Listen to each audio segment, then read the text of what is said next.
হজের ফজিলত কি? বুখারী শরীফের 1773 নম্বর হাদিস, قال رسول الله صلى الله عليه وسلم الحج المبرور ليس له جزاء إلا الجنة।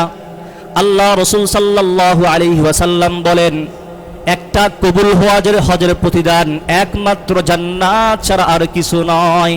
অর্থাৎ যদি কোনো ব্যক্তির হজ কবুল হয়ে যায়, আল্লাহ পাক রব্বুল আলামিন তার বিনিময়ে তাকে প্রতিদান হিসেবে দিবেন জান্নাত। কি দিবেন? কথা বলে না, সুবহানাল্লাহ বলেনি। কষ্ট হয়, সুবহানাল্লাহ বলতে কষ্ট হয়। গালাগালি করতে খুব সওয়াব হয়, আরাম লাগে।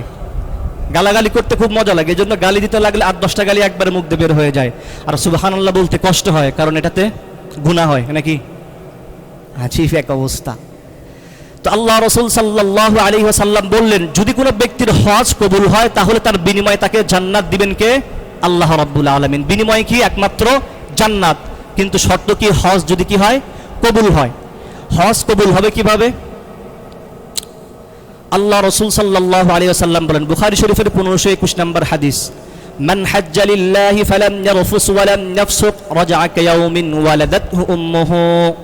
আল্লাহ রাসূল সাল্লাল্লাহু আলাইহি ওয়াসাল্লাম বলেন, যেই ব্যক্তি একমাত্র আল্লাহর সন্তুষ্টির জন্য হজ আদায় করলো এবং হজ আদায় করতে গিয়ে কোনো রকম অশ্লীল কোনো রকম গুনাহের কাজ করলো না, আল্লাহ রাসূল সাল্লাল্লাহু আলাইহি ওয়াসাল্লাম বলেন, রাজআ কায়াউমিন ওয়ালাদাতহু উম্মুহু।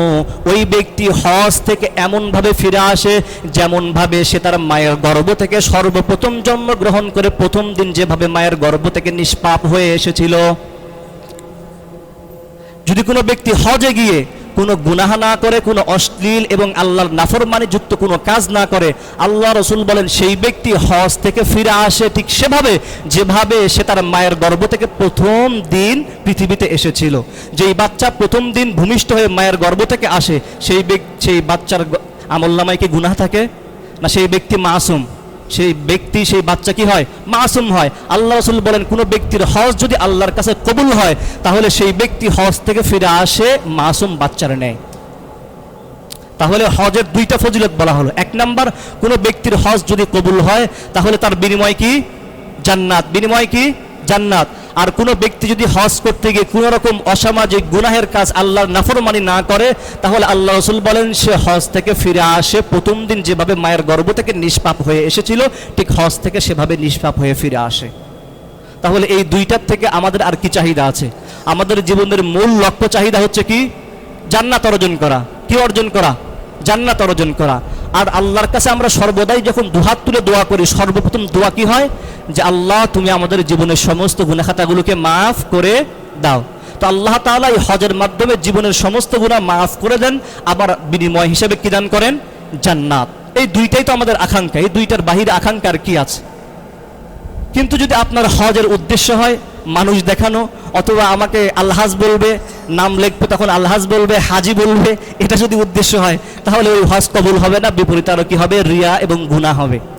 এখন তো মনে করেন যে এখন ট্রেন চলে, মানে এখন একটা সময় চলতেছে যে মানুষ হজ করতে যায়, এখন পুরো এলাকা খবর দেয় যে হজ করতে যাচ্ছে, না হলে জানবে কিভাবে? হাজি সাহেব আসছে, হজ থেকে আসবে, তখন তাকে হাজি না বললে তখন একটা হাজি হাজি ভাব আসবে না, তখন কি করা হয়? পুরো এলাকার মানুষদেরকে জানানো হয়, দাওয়াত দিয়ে খাওয়ানো হয়। দাওয়াত দিয়ে খাওয়াতে কোনো সমস্যা নাই, কিন্তু আপনার দাওয়াত দিয়ে খাওয়ানোর উদ্দেশ্য যদি হয় যে সকলেই জানুক আমি হজে যাচ্ছি, যখন হজ থেকে ফিরে আসবো তখন যেন সকলেই আমাকে মুসাফা করে হাজি সাহেব করে ডাকে, যদি এটা উদ্দেশ্য হয় মানুষকে খাওয়ানো বিতা, আপনার হজ কবুল হবে না। আমি কি কথা বুঝাতে পেরেছি?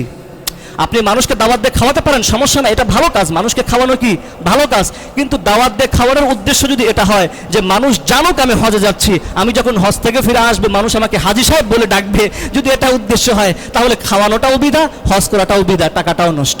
কারণ এটা প্রকৃতপক্ষে আল্লাহর সন্তুষ্টি অর্জনের জন্য হজ হবে না, মানুষকে দেখানোর জন্য, নিজেকে হাজি হিসাবে মানুষের কাছে প্রমাণ করার জন্য এটা উদ্দেশ্য হবে। তখন সওয়াব তো হবেই না, বরং কি হবে? গুনাহ হবে। তাহলে হজ করতে গেলে নিয়ত কি করতে হবে? খালেস একমাত্র আল্লাহর জন্য। একমাত্র কার জন্য? আল্লাহর জন্য।